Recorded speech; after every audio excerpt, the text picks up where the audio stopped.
Hello students, this lecture going to focus about electron transport chain.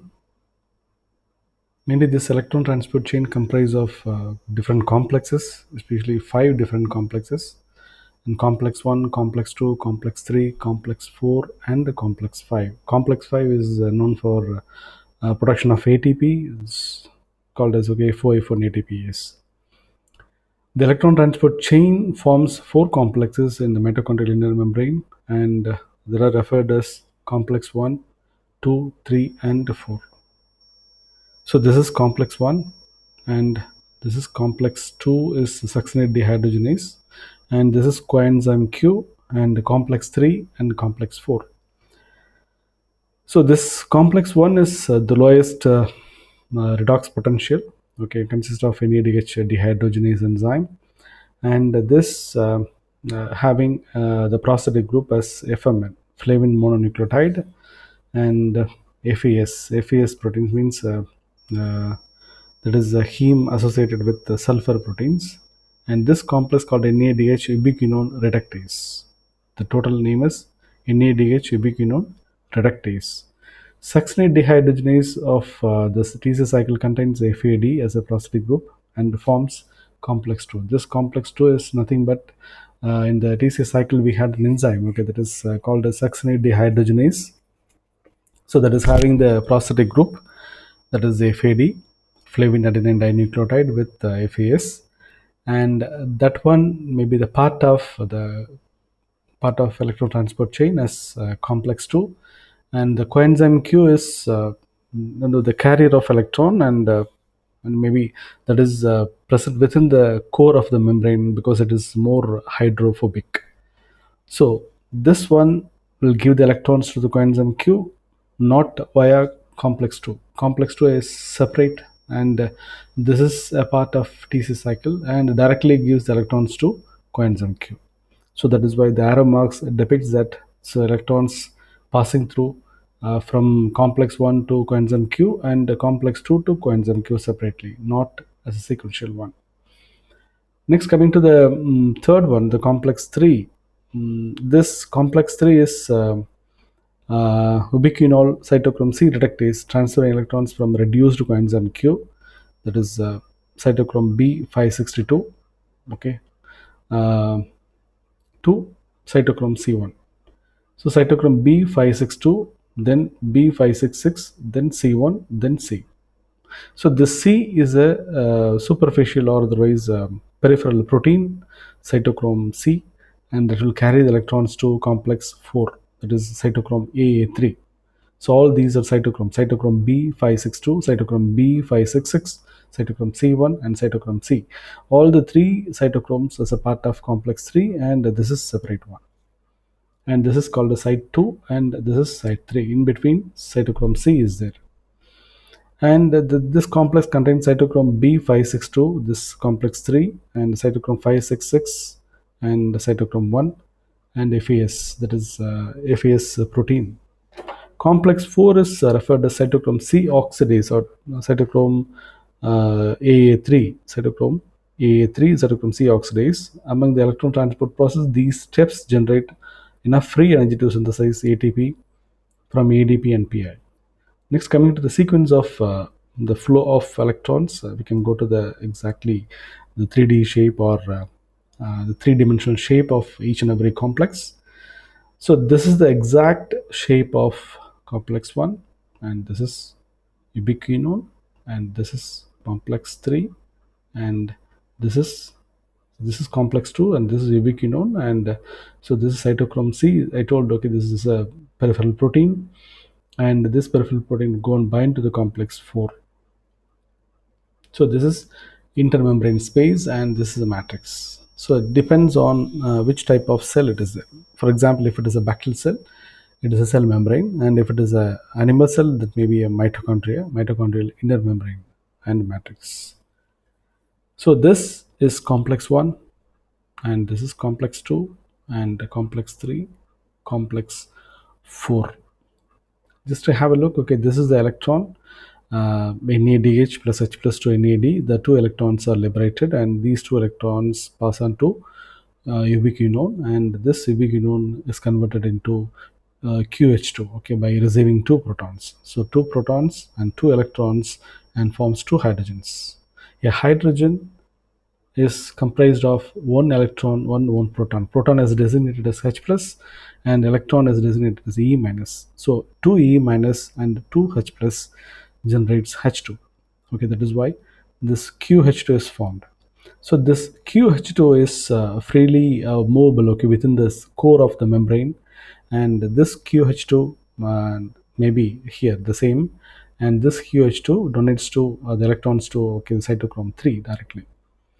And you can ask the question, okay, what is the role of complex 2? This complex 2, I told, okay, just now, it is a component of electron transport chain, and this electron transport chain is this complex 2 is a part of a Krebs cycle also, that is Reese cycle, succinate dehydrogenase.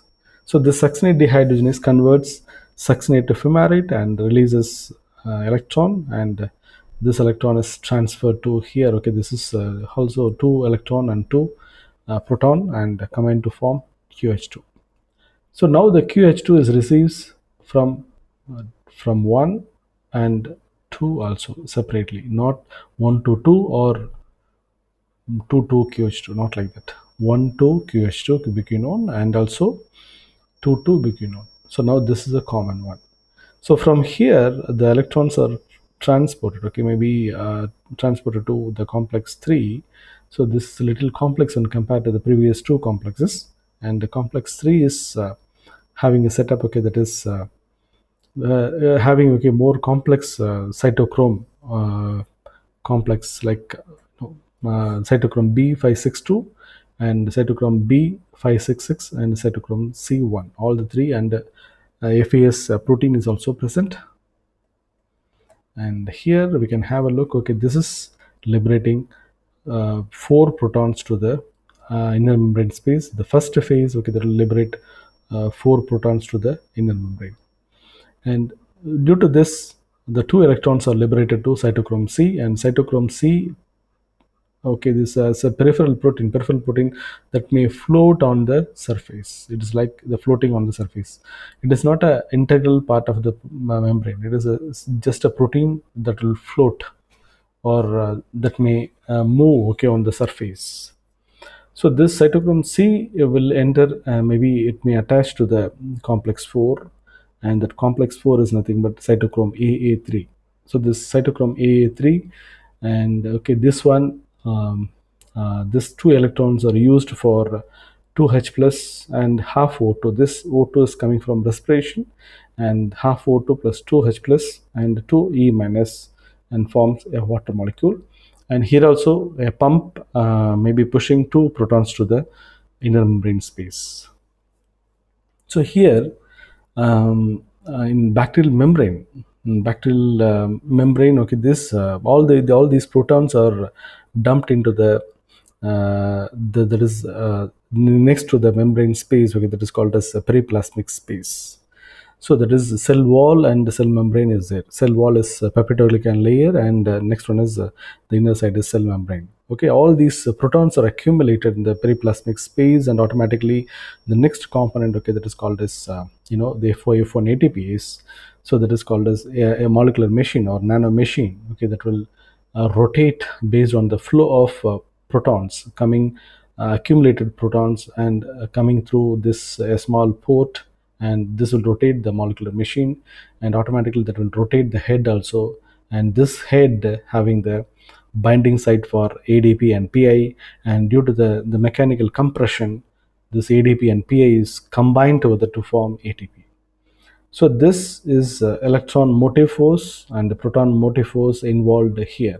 So this chemical potential and electrical potential, this ATP synthesis is driven by proton motive force. All these protons are very, very, very important, and these protons will play a major role here to rotate the molecular machine. The base of the molecular machine is called as F4 part, and so this is a shaft connected to the head, okay, that is F4, and this is F1. F1 is the head, and this is the holding protein, okay, to hold both the parts, okay, maybe the base and the neck and also the head. So due to this, the flow of protons will rotate the base plate, and base plate is attached with the neck, and neck is attached with the F1. It is not attached, it is embedded. For example, it is placed, okay, within the core of the protein. I'll show you an animation, okay, how it is working on, how it is rotating, and how it is forming a mechanical force on ADP and phosphate to form ATP. And that's all about, okay, this electron transport chain. Now this is a way to transfer electrons from TC cycle to electron transport chain. The component is complex 1, 2, 3, 4, and 5. Ultimately the 5 is responsible to produce ATP.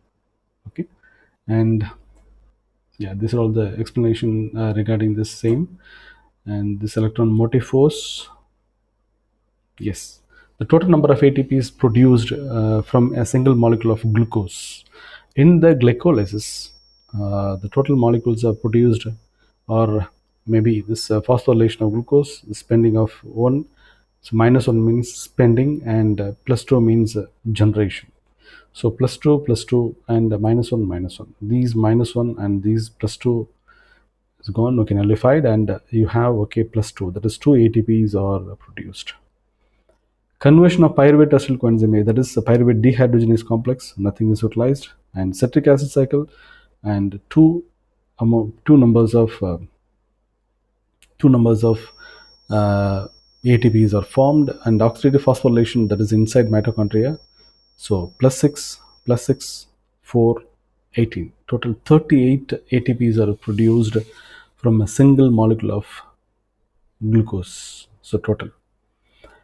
So we have to remind that, okay, this each molecule of glucose will produce 38 molecules of ATP. And so coming to the inhibitors of the poisons, the inhibitors of electron transport chain. So these are all the molecules involved in the inhibition of electron transport chain, and some of the molecules are called as maybe act as poison and also antibiotics. So the valinomycin, gramicidin, and dicumarol, and 2,4-dinitrophenol, all these are uncouplers of oxidative phosphorylation, and oligomycin, rutamycin, and atracyclate. Okay, all these are inhibitors of oxidative phosphorylation and inhibitors of electron transport chain. The most poisonous, most toxic one is cyanide, hydrogen cyanide.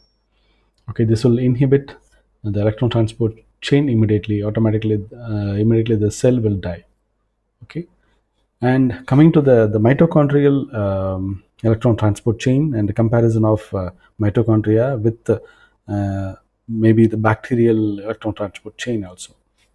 So this is mitochondria in the complex, that is the higher animals and higher plants, succinate, NADH, and glyceraldehyde 3-phosphate, and form electrons to biquinone, that is coenzyme Q, and this coenzyme Q to B562, that is cytochrome B562, and cytochrome B566, to cytochrome C1, and then C and AA3. This is a normal one, and you should remember, okay, this one, because this is very, very important.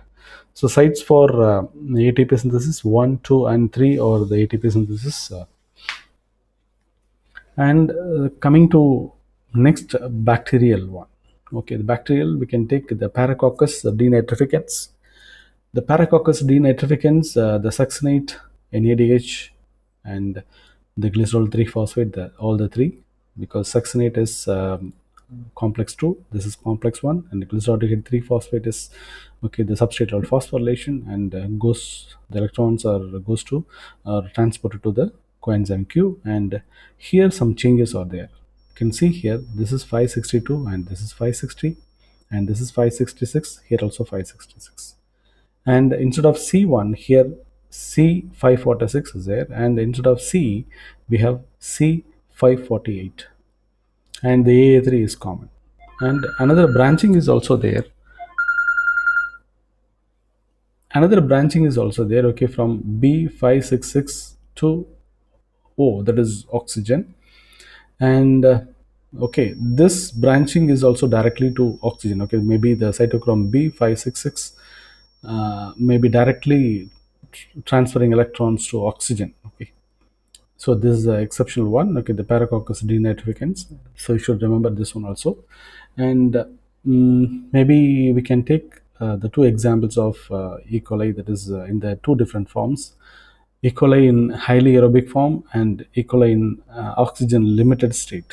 So E. coli may be the same and passing the electrons to coenzyme Q, and here again there is a deviation is there. Instead of mitochondrial 562, here 556 is there, and in some species, okay, maybe 562 may be there, and directly to oxygen because it is highly aerobic. The oxygen limited state, so this coenzyme Q to B556 and B558 to oxygen, and to D, this is cyanide resistant. Okay, that means that this E. coli oxygen limited one, okay, this cyanide resistant. And next one we can go to the Micrococcus. Yeah, this also MK is there, and B556, B560, and C552, and 2AA3 and oxygen. Acidobacter, the same coenzyme Q, 560, C4, C5, O2, O1, and A1D. That is, this one is cyanide resistance. And one more very complex organism, that is Methylobacterium extorquins. Okay, that is succinate and NADH, because glycerol 3 phosphate is not possible here. And this will be transferring electrons to coenzyme Q, and maybe this one is giving the electrons to B562, and C549 is also there. Okay,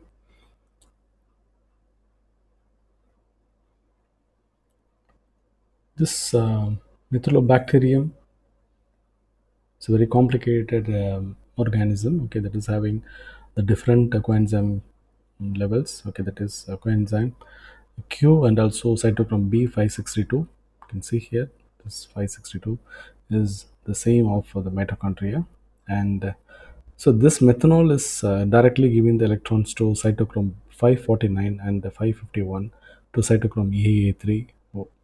So this is for oxygen. So based on this, we can have a diversity of electron transporters, and may be present in different organisms, and the same organism but different conditions. For example, in the case of that is in the case of this E. coli, you can see here this E. coli is highly aerobic, and here succinate dehydrogenase NADH, and 2 maybe coenzyme Q is there, but B556 and B556 558 will be there, and here the same organism but different conditions. So that is why we can have a model of electron transport chain as a that is eukaryotic system as mitochondria, and we have the different prokaryotic system, and maybe you can have an idea about, okay, nearly 4 different types of organisms, preferably E. coli highly aerobic and oxygen limited step, and paracoccus, and also micrococcus or acidobacter or methylobacterium. So based on this, so we can come to the conclusion, okay, how diversified, how the electron transport chain is diversified from one organism to another, including in bacteria. And this is a model of FOF and ATPase, and this is the entry of proton, and you can see here this is the binding site, and this will push it, okay, and this is the rotation. So this is the FO region, and this will enter here and is binding to this and comes out, okay, maybe here in this area. So this is the overall picture about FOF and ATPase, that is how it is formed. Just you can have a look, okay, this is one subunit, another subunit, and we have 3 different subunits, okay, and this 3 different subunits having different binding sites. For example, here the ADP plus PI will bind, okay, this is open means this is open to receive the substrates, okay, these are the 2 substrates will bind, and automatically and another one, so this maybe light one, and this is the tight one. So this light one, okay, maybe that will press it, the ADP plus PI is compressed, okay, in this form, and this will form ATP, and the ATP is liberated, Okay, in the loosened form, okay, ATP is liberated. By this way, this A4 ATPase synthesis and ATP synthesis can be performed. And this is an example about how it is present in mitochondria. These are all the examples. And this is a 3D shape of F4 ATPase.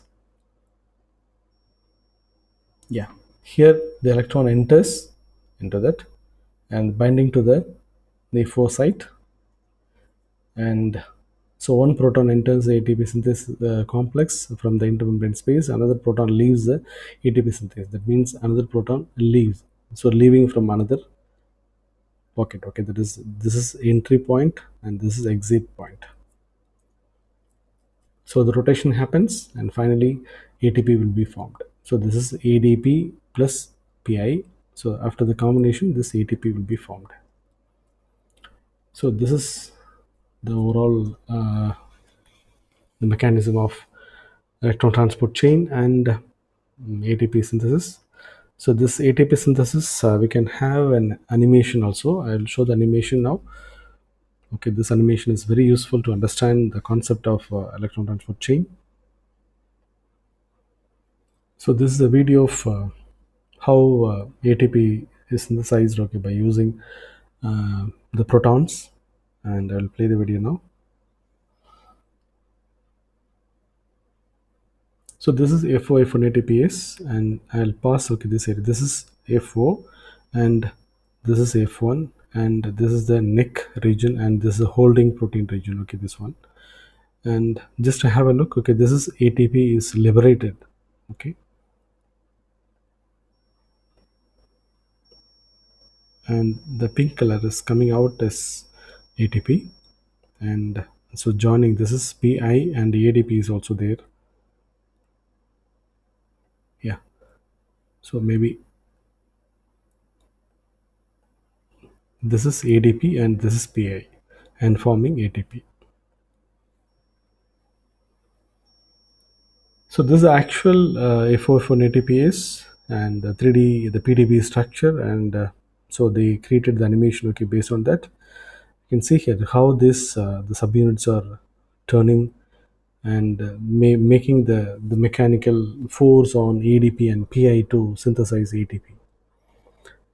So this is very, very important, and to understand the concept of FO1 ATPase.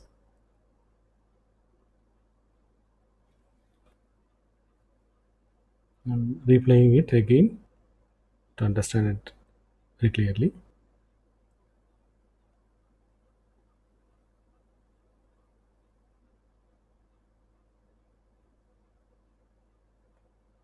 Just we can have a look at this area.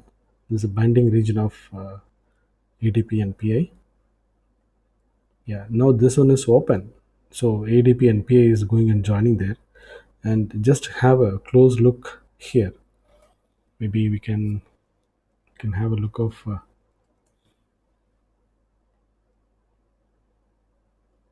I think this one is really good, I think.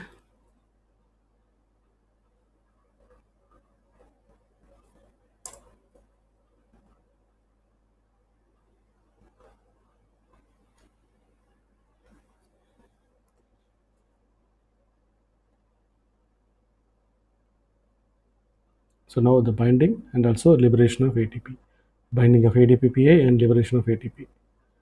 So this is a mechanical force applied on ADP and PI, coming closer and attaching adenosine diphosphate with a phosphate, and that is forming ATP, adenosine triphosphate. So that's all about the function of FOF1 ATPase. And this is, with this we can conclude the electron transport chain and also production of ATP.